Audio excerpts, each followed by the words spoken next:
Breaking news tonight. She was born into money and breeding. Lived in the most exclusive neighborhoods in affluent Topsfield just east of Boston after living abroad with her family in London, then attending the upscale Christian Prep Academy, the Master's School in Connecticut.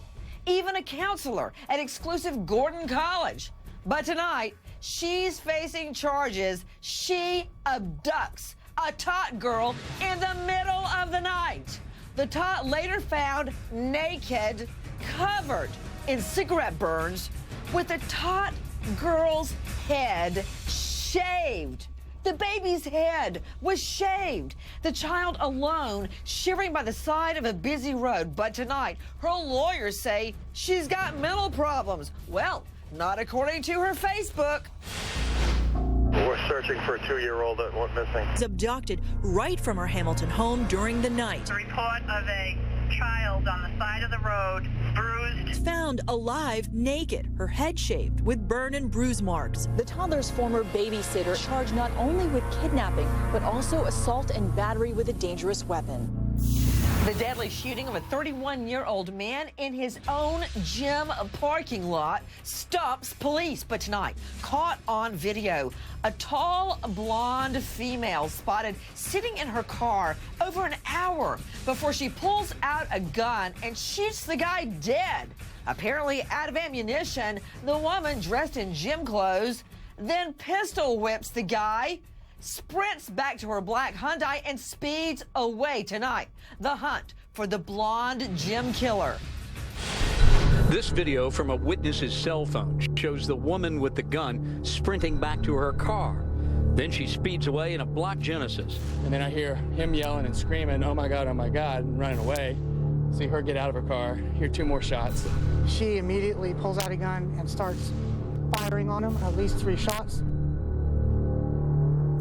Police and EMTs race to the scene to find a teen girl burning alive in a horrific lighter fluid attack.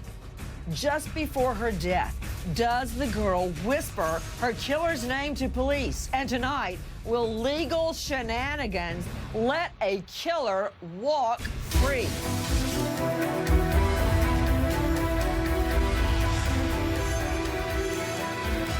Good evening. I'm Nancy Grace. I want to thank you for being with us. Bombshell tonight. She was born into money and breeding.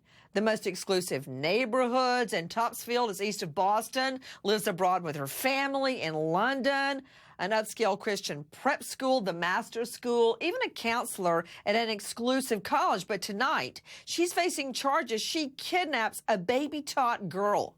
In the middle of the night, around 4 a.m., the tot, that little girl, is later found completely naked, covered. Her little, you know how a child's skin is so sensitive?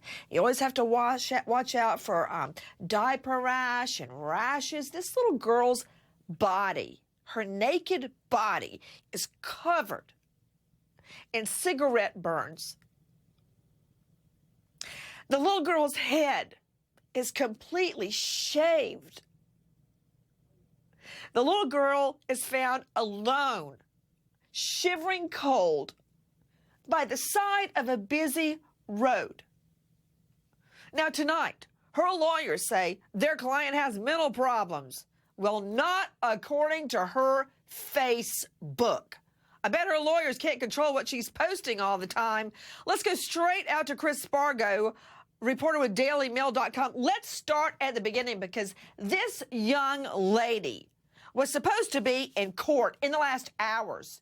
And it seems to me like she and her legal team can decide if she's going to claim incompetency or not. But let's don't put the cart before the horse, Spargo. Start at the beginning. What happened?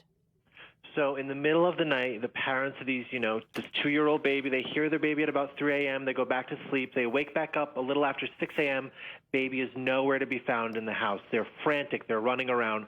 They notice a rear door is open in the back. They immediately call authorities. Can't find the baby anywhere in the house. A few hours later, they find this baby alone, abandoned by the side of the road. Now, hold on just a moment. Chris Spargo, isn't it true that this woman, she looks a lot like the actress Kelly Rutherford, Abigail Hannah, 21 years old, born with a silver spoon in her mouth. Did she used to babysit with this couple? That is true. She had babysat a few times in the past, but they let her go. They didn't want her watching the child anymore. They did not want her watching the child anymore. They had her as a babysitter, an upscale babysitter. They think they got the real deal. She's traveled abroad. She goes to this Christian prep school. She's a counselor at a college. Bam!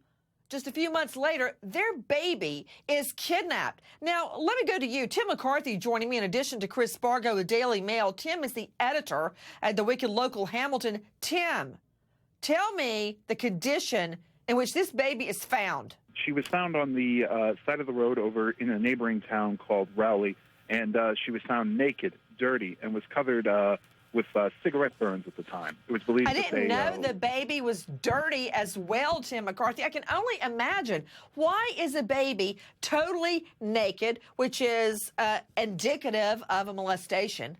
I don't know that yet, but why else would you strip a child's clothes off? The head shaved, cigarette burns, road rash. Hold on. Dr. William Maroney, forensic pathologist, a renowned medical examiner and toxicologist. Dr. Maroney, road rash. What is that? That means that at some point, the baby contacted asphalt or concrete and was either dragged or fell. And that's indicative of abrasions, scrapes, and bleeding, and then dirt, concrete, and asphalt get in the skin. That's road rash. This baby has just turned 2 years old, and this child is found covered in road rash from direct contact with asphalt, covered in cigarette burns, her head shaved, and she's naked. And this girl doesn't bother to show up to court today? That is not going to work for me. No. Okay, back to you, Spargo. What do we know then? Now, the parents wake up in the middle of the night, and I'm wondering if they weren't hearing this girl come in the door. But they wake up around 4 o'clock in the morning, I think it was. They check on the baby. The baby's fine. But then, when they wake up for good the next morning, 6 a.m., the baby is gone. What do they do, Chris? So like I said, they called police. Police came over. They asked them, give us any names. Is there anything you might know when they can't find anything at the house around the yard? And one of the names the father mentions is this girl, Abigail Hannah, who had babysat for us a few times in the past. Unleash Your Lawyers, Robin Ficker, a defense attorney out of Maryland, Mindy Smith out of Atlanta, and also joining me, child welfare law specialist Ashley Wilcott. First to you, Ficker, what's your defense? It's unclear that they ever read Abigail her Miranda rights before they questioned her at length. Are you serious? That they got a search warrant for her That's phone. all you got that they for had me? a search warrant when they took the bag when she was going to see her lawyers. They didn't She's give had her a Miranda miscarriage. rights. She has tried to commit suicide before. I don't She's know the that. victim in this case. Let me tell you something, Ficker. Just because this blue blood society girl tells me something, that does not mean I'm going to believe it. What if you heard this dispatch call at 4 a.m.? Listen. We're searching for a 2-year-old that went missing. If you can speak with the family, get a detailed description. Raleigh Control on the air with the report of a child on the side of the road, bruised, Newbury Road. Step it up. We had a contusion to the head. Okay, today, the girl does not come to court. The alleged perp, the 21-year-old Abigail Hannah. You're seeing where she lived, but let me go to you. Tim McCarthy, she took police on a wild goose chase. Tim McCarthy joining me from the Wicked Local Hamilton. How did the cops even get onto this girl? Sure. So basically, the family had mentioned offhandedly that Hannah had babysat for them once before. They'd attempted to reach out, and her narrative began to shift with each time they attempted to contact her. Wait a minute. Hold on, Tim. I don't know if you can see a monitor, but we're showing her in court right now. Yeah, I wouldn't hold my head up either. If I had stolen a baby girl, shaved her head, covered her in cigarette burns, and gave her road rash, left her naked by the side of the road. That's right. You better look down at the floor. Okay, back to you. How did they get on to her, Abigail Hannah? Sure. So eventually they found that her narratives were beginning to contradict one another. Wait. Tim, call me crazy, But I want to hear the details of her conflicting narratives, as you put it. What's the first thing? So the parents just say, well, this used to be the babysitter before we fired her. All right. Then when they finally get Abigail Hannah, hold on, I'm being joined by Michael Christian. Michael, what's the first thing that happens when the cops call her? They try to get a hold of her, and she says she's babysitting for another family, but she can't tell the cops where she is because she doesn't think that the baby's mother would want her to, so she'll call them right back after she checks with mom, but she never calls back. Let me just absorb that. Robin Ficker and Mindy Smith. So she tells the cops a big fat lie at the get-go, that she's babysitting somewhere else, Mindy, but she doesn't think the baby's mother would want her to give that address to the cops. Because why? Why don't you want the cops to have your address, Mindy? Well, she didn't know what the cops' motivation was. I don't even know if they divulged to her that there was a missing girl. You thought the cops were going to do a home invasion? Why not tell the cops where you are? They want to talk to you about a missing child. If somebody called you, Mindy, about a child that you know that is missing, wouldn't you want to talk to the police? Well, she doesn't have to cooperate, Nancy. That's not what I asked you, Mindy. She doesn't have to cooperate with the police. And Wouldn't she you doesn't want to have help to a police answer cooperate? questions unless there's a warrant for her arrest. Okay, listen, we've all seen TV. We know you don't have to give a statement if you're a target. But Ficker, I'm not quite sure why you're chuckling, because I bet if this was your child or your grandchild with the head shaved and the cigarette burns naked on the side of the road, it wouldn't be that funny anymore. But let me just ask you, let me just pose a query, as it were. If the cops called you about a missing child that somebody in your family knows, what, you would be afraid to tell the police your location?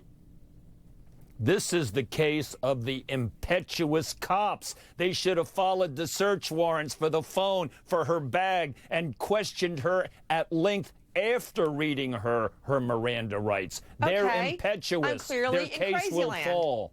Because, A, you didn't answer my question. You know what? I'm not going to try to beat a dead horse and get a truthful answer out of you. So after that, Tim McCarthy, after she lies to the police about where she is, then what happens? Sure. So some of the stories she was attempting to shift around to included attempting to find a missing cat, sneaking off to smoke marijuana at a nearby farm. Wait. Is that true, Chris Spargo? She tells police that she's covered in dirt with twigs in her hair because she tried to corral a cat, a stray cat. That's her story? That is correct. Her story changes multiple times over the course of 3 interviews, and one of the first things she says to explain the fact that there is dirt on her hands and on her face is that she was trying to catch a stray cat earlier that morning. Alicia lawyers Ficker, Smith, and Wilcott. So Ficker, that's quite the coincidence, is it, that the blue blood socialite beauty happens to be covered in dirt with twigs in her hair, and the baby covered in cigarette burns is covered in dirt. Isn't that quite a coincidence, Robin Ficker? It's a coincidence, but poor Abigail had had a miscarriage. She had tried to commit suicide before. We don't know why she was let go from this family. She is telling you she tried to commit suicide, but isn't it true, Ashley Wilcott? She first went to some, mental health center. They kicked her out, Ashley. They said, she doesn't need our services. Get her out of here. This girl is no more incompetent than we are, Ashley. That's right, Nancy. That's exactly what happened. She was there for 5 months, and after that, they said she doesn't need to be here. We're sending her back to jail. And the thing that bothers me, people assume that because she had a good education, because she was a socialite, because she's beautiful, she would never do this to a child. You never know what somebody might do, and look what she did. And look at this, Ashley. Take a look at this Facebook posting. Yeah, she's crazy, all right, like a fox.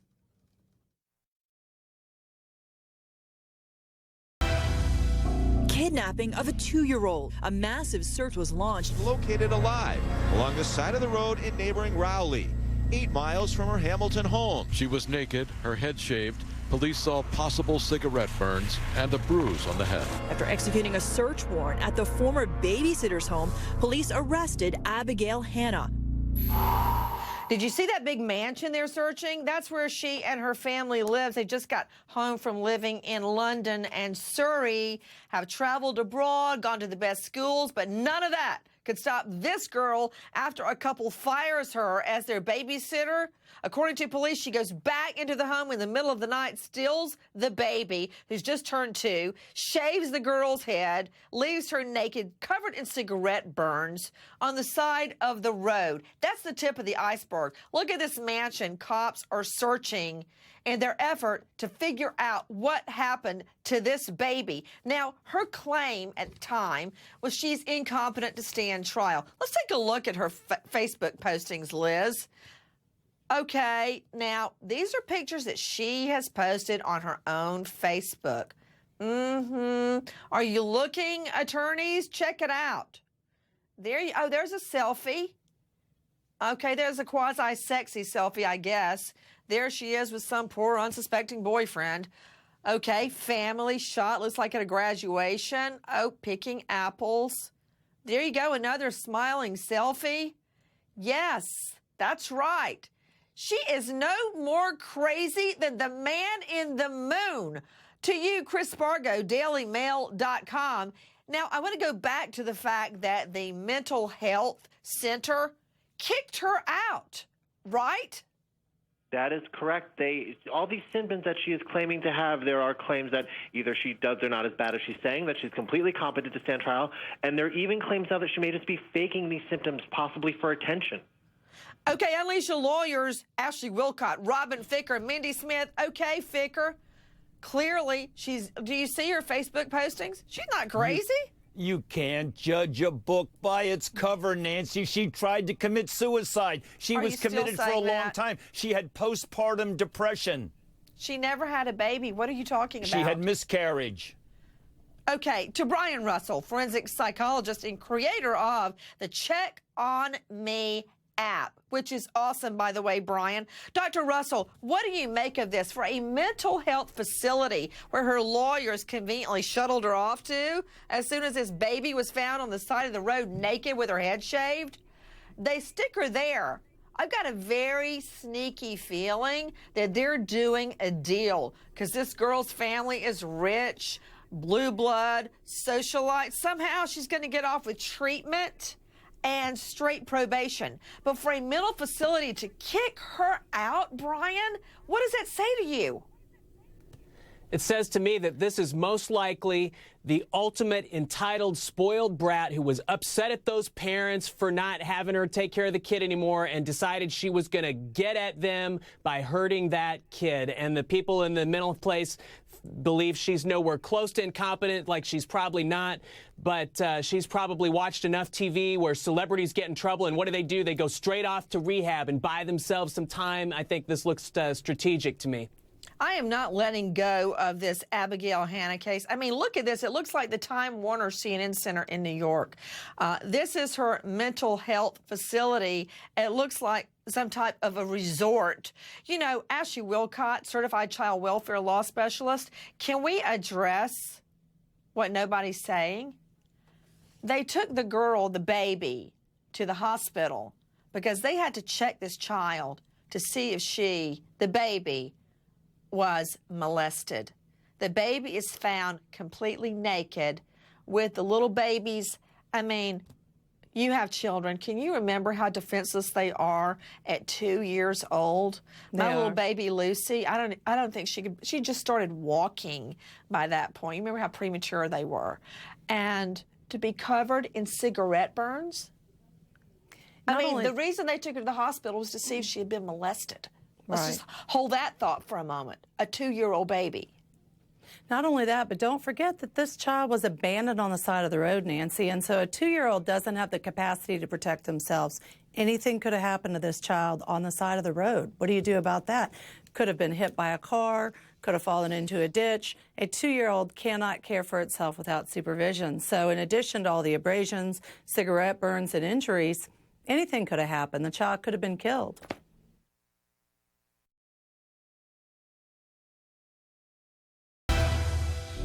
Little 2-year-old taken from the family's home sometime after 3 in the morning while her parents and 4-year-old sister were sound asleep. Her head had been shaven. She wasn't wearing any clothes and suffering a head injury. Former babysitter is now in custody. Abigail Hannah, once a Gordon College student who worked with teens in a summer program.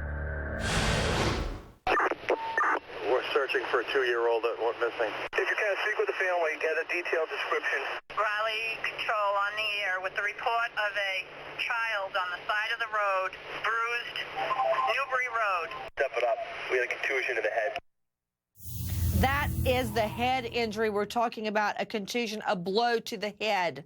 This little baby suffered. To Dr. William Maroney, renowned forensic pathologist, if you can dummy this down for me, can you do an exam on a woman and tell if she has ever, say in the past couple of years, had a miscarriage? When you pass products of conception or babies or unviable babies through the cervix from the uterus into the vagina, you stretch it and it could tear. And if you've never had a baby, the os on the cervix, the muscle that holds the uterus up, is a teeny tiny little dot. And that would be considered. Now, hold on. You're saying evidence. If you've never had a baby or if you've never had a miscarriage.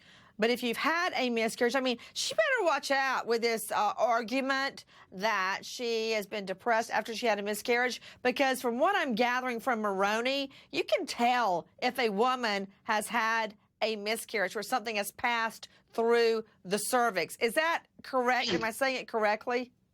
And we have to check women who've had miscarriages so there's no retained products of conception in the uterus. They need ultrasounds and they need pelvic exams. So there's records of all that. Ah, thank you. That helps me even more. So, you know, all this business about her depression is subject to verification. And I want to go back to Chris Spargo and Tim McCarthy. So this morning, Tim McCarthy with the Wicked Local Hamilton, everybody's set in court. She's supposed to show up in court where she's going to claim she's incompetent to stand trial. But at the last minute, that means the state has prepared. They've got their witnesses to show she is competent. They pull a no-show. They don't have the hearing.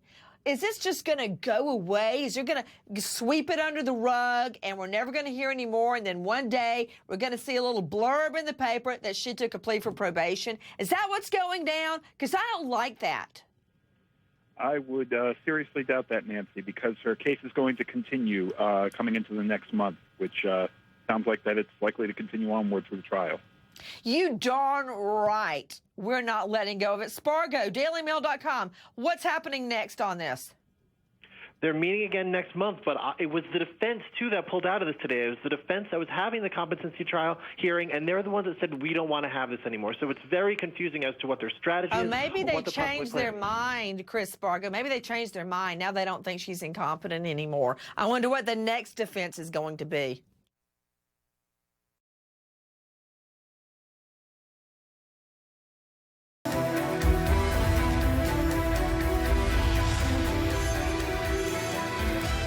The deadly shooting of a 31-year-old man in his own gym parking lot stumps police, but tonight, caught on video. A tall, blonde female spotted sitting in her car over an hour before she pulls out a gun and shoots the guy dead. Apparently, out of ammunition, the woman dressed in gym clothes then pulls the gun out and pistol whips the guy, sprinting back to her black Hyundai and speeding away. Tonight, the hunt for the blonde gym killer. This video from a witness's cell phone shows the woman with the gun sprinting back to her car. He starts to run across the parking lot behind us. She gets out of her car chasing him with her gun in hand. Screaming, oh my God, and running away. See her get out of her car, hear 2 more shots. When she's out of bullets, she begins to pistol whip him. It seems very clear that this woman knows the shooting victim. He bleeds out right there in the parking lot of his own gym. Let's take a look at the best evidence we've got, and that is the video, the surveillance video. There we go. In real time, her running across the parking lot. And there goes her car. Let's take it in slow-mo. Let's see it in slow-mo. She's got on gym apparel. She's chasing the guy down, running back to her car. Okay, Matt Zarrell, tell me how the whole thing went down. Well, witnesses say that the woman shot the male victim several times in the parking lot across from the gym. And one thing that's important here is investigators say that surveillance video shows that the suspect had actually been waiting in her car for at least an hour before the shooting, appearing to be lying in wait for this victim. Take a look at these very distinguishable workout outfits. Workout bra, pink pants, tennis shoes. She's about 6 feet tall, blonde. Now, let me go to Chris Robinson, ballistics expert with Chris Robinson Forensics, former crime lab director. Now, what will we know immediately if the bullets are recovered? They'll be able to determine the caliber. And in most circumstances, they'll be able to determine the type of gun. Was it a Glock, Smith & Wesson, Beretta, that kind of thing. Okay, that's pretty specific. And then ultimately, Chris Robinson, if the gun, the murder weapon is obtained, you can match a bullet up specifically to a particular gun. It's like a fingerprint, correct? Absolutely. Yes, ma'am. Dr. William Maroney, pathologist, joining us tonight. Dr. Maroney, explain what happens when somebody's pistol whipped. When you're pistol whipped, instead of the bullet hitting you, it's the blunt force of the metal object on the gun and the impression of the barrel and the handle hit you with blunt force. It can fracture your face if you're hit in the head, and it'll leave bruises, and those bruises will match the gun that was used to hit you. Okay, I want to go to KTRH news reporter Nick Rykovic. Nick, you happen to be familiar, roundabout, with the victim. What have you learned, Nick? Well, good evening, Nancy. I learned that one of my colleagues, a morning traffic reporter at my station, frequently spoke with the victim during smoke breaks outside of our building. This man worked in my building at a telecom company here on the west side of Houston. And Nick, from what we are learning tonight, everyone, we believe police have identified a target, Veronica Aaron Staley, who is the victim's ex-girlfriend. What do we know about it, Nick? Well, just in speaking with my colleague and some of the people that he knows, smokers are creatures of habit, and they all go down together. And what he's learning is that the victim's friends knew of this meeting, of this encounter. They warned him not to go. They warned him not to go. Why, Nick? Well, they just had a sneaky suspicion. I guess they knew the background of the history of these two. They just had a bad feeling about this. This is so fatal attraction. Unleash the lawyers. Robin Ficker, Maryland. Mindy Smith, Atlanta. Okay, Robin Ficker, they apparently dated but broke up about 2 years ago. Here's the murder victim, and there's who we believe has been identified as person of interest. 2 years pass, Ficker, and she lures him here to the gym parking lot where he works out. And she's waiting with a pistol? Talk about a slow burn. Any woman is going to run like as fast as they can if their boyfriend has just been shot by someone else. It might have been a drug deal going down. Okay, did you actually just say a drug deal went down? It could have been. Could have been.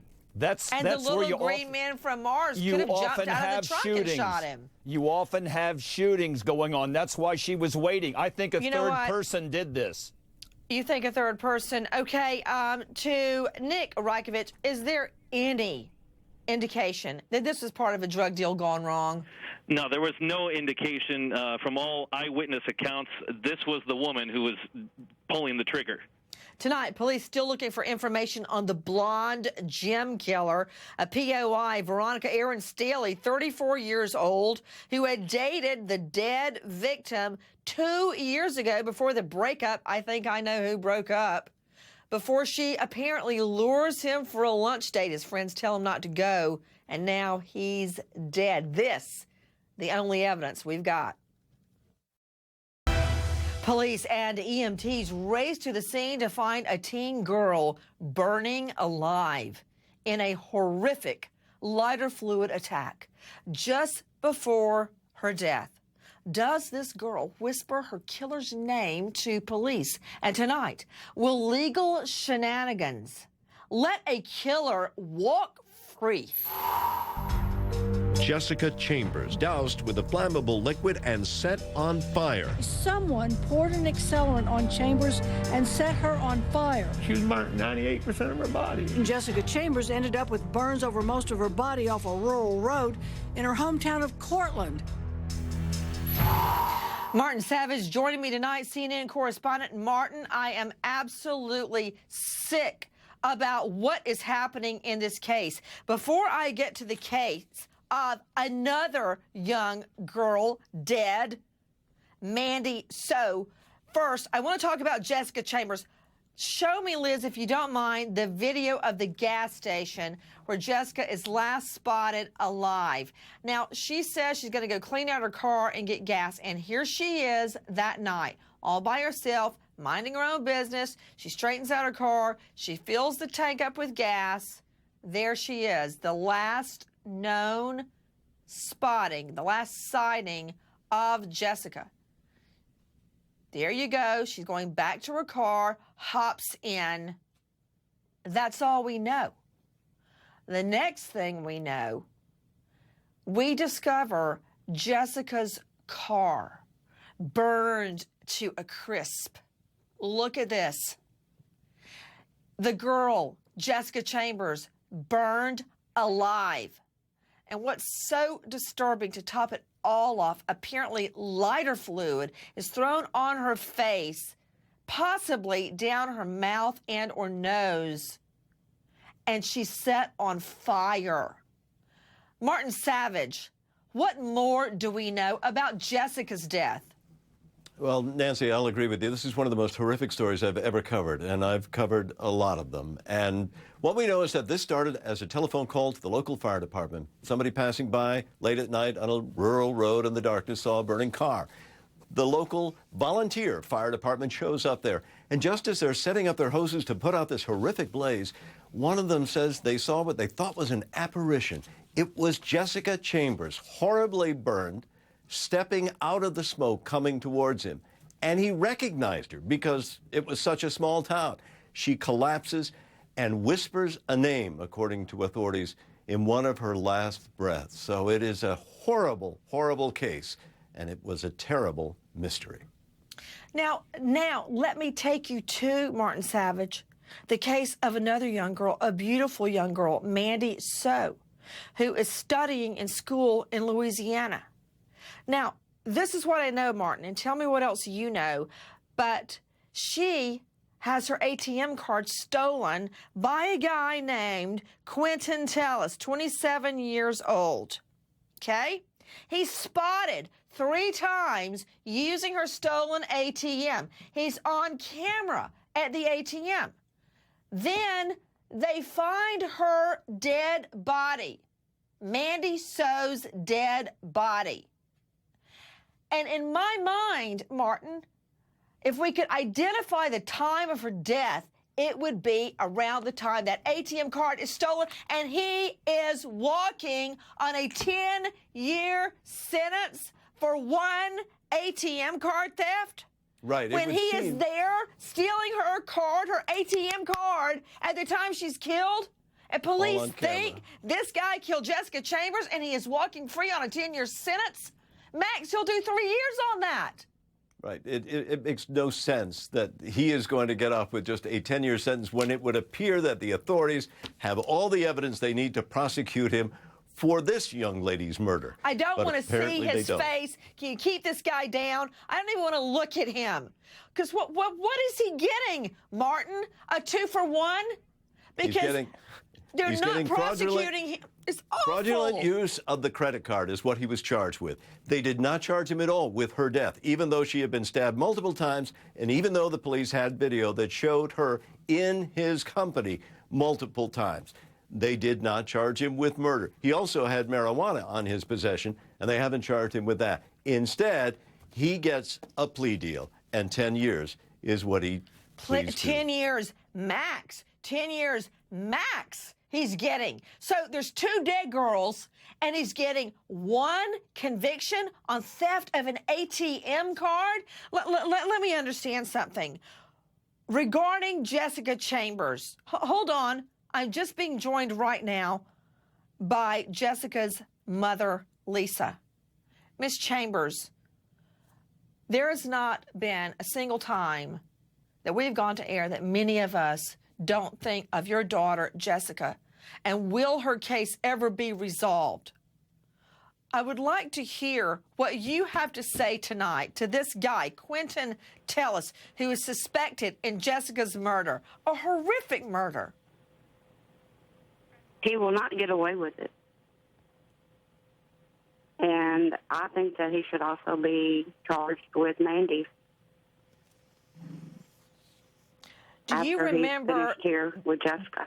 Miss Chambers, do you remember the night that you found out that your daughter was dead? And I recall her dad telling me how he raced to the hospital, how he tried to get there before she passed away.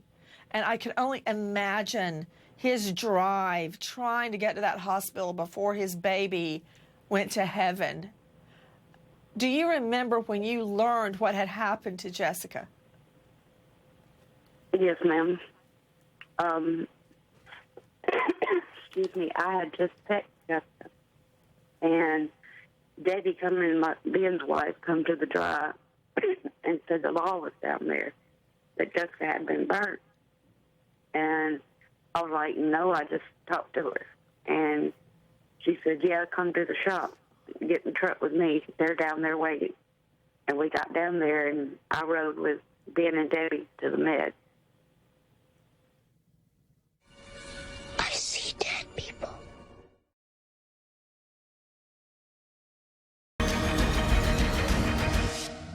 Jessica Chambers was burned alive inside of her car and left for dead. Chambers was found engulfed in flames. He'll never walk the streets again. Justice is coming, baby. Is it? Is justice coming? Because if this is the right guy that killed Jessica Chambers by burning her alive, he is walking virtually free on the murder of another young girl, Mindy So, in Louisiana. He only got convicted of using her ATM card without her permission. Straight out to Martin Savage and Tim Wilhelm joining me, senior fire investigator with Robson Forensic. Tim, how can we tell whether accelerant like lighter fluid was poured down her throat or on her body? Nancy, I'm sure that investigators were meticulous in taking samples to be analyzed for the identification of the accelerant. And during the autopsy, they would also take samples to determine if there was a lighter fluid or some accelerant poured into her throat. Martin Savage, CNN correspondent who's been on the story from the very beginning. What this means, Marty, is that he walks free with a max. He'll probably do, 2 or 3 years on the theft of Mindy's ATM card in Louisiana. I don't know what they were thinking. I'd rather take the case to court and lose it than give him a cheap plea deal. There is part of this deal where he is waiving his extradition right and he's going to go to Mississippi. The belief is that the Mississippi officials have a stronger case with the Jessica Chambers death that they can pursue against him. You know, Marty, I've always agreed with you on practically everything you've ever said. But, Martin, you know what an extradition is. So what if he waives it? All they do is do your fingerprint and say, Martin Savage, is this you? And if you say yes, you're extradited. So don't do me any favors by waiving extradition. I want this guy behind bars. He's killed 2 women, according to police. What is it, a 2-for-1 sale, Martin Savage? Is that what's going on? What goes on is you've got a family deeply in grief, and this is their chance to have the trial that could convict the man who murdered I hope their you're daughter. right, Martin Savage. I hope you're right. Let's remember American hero, Army Sergeant Jeremy Hodge, just 20, Rush, Sylvania, Ohio, Bronze Star, Purple Heart, loved the outdoors, NASCAR, motorcycles, parents Mike and Michelle, sisters Alyssa, Nicole, and Denise. Jeremy Hodge, American hero. Special good night from 4-H superstars Bo, Tess, and Kathy. And happy birthday to child welfare advocate, our beautiful Ashley Wilcott. Happy birthday, Ashley. Thanks for being with us, all of our guests, but especially to you. Nancy Grace signing off. I'll see you tomorrow night, 8 o'clock sharp Eastern. And until then, good night, friend.